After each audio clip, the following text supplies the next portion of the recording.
"Quick," said Mr. Voss. "Hide." He and the badger and the smallster Voss jumped up to the shelf and crouched behind a row of a big cider jar. Peering around the jar, they saw a huge woman coming down into the cellar. At the foot of the steps, the woman paused, looking to right and left.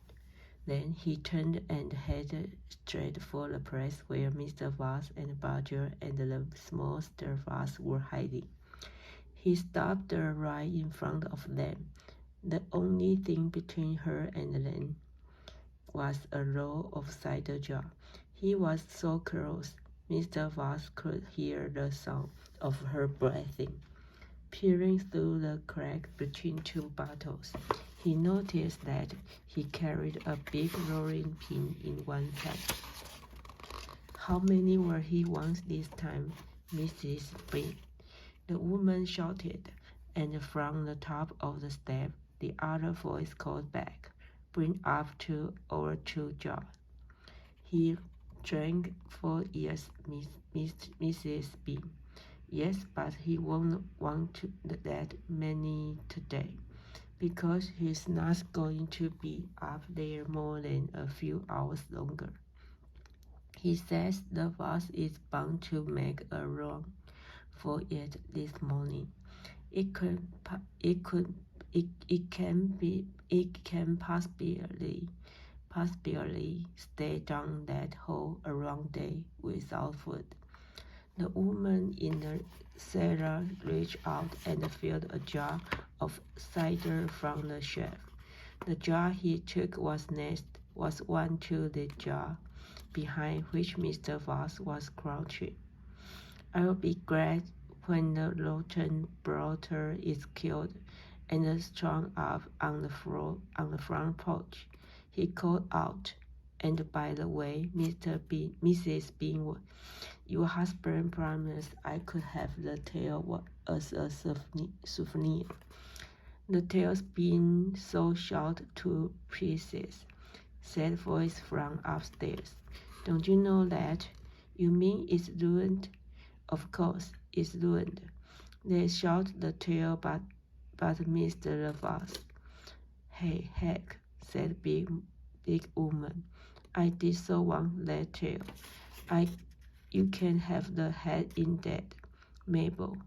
You can get it shelved and huge it on your back. Oh, hurry up now with the last soda." "Yes, Mom, I'm coming," said big woman, and he took a second jar from the shelf. "If he takes one more, he'll see us," thought Mr. Voss. He could feel the smallster Voss' body pressed tightly against his own, quivering with excitement. "Would 2 be enough, Mrs. Bean, or should I take 3? My goodness, Mabel, I don't care so long as you get a move on." "Then 2 it is," said the huge woman, speaking to herself now. "He drank too much anyway." Carry a jar in each hand and with the rolling pin tucked under one arm, she walked away across the cellar. At the foot of the steps, he paused and looked around, sniffed the air. There's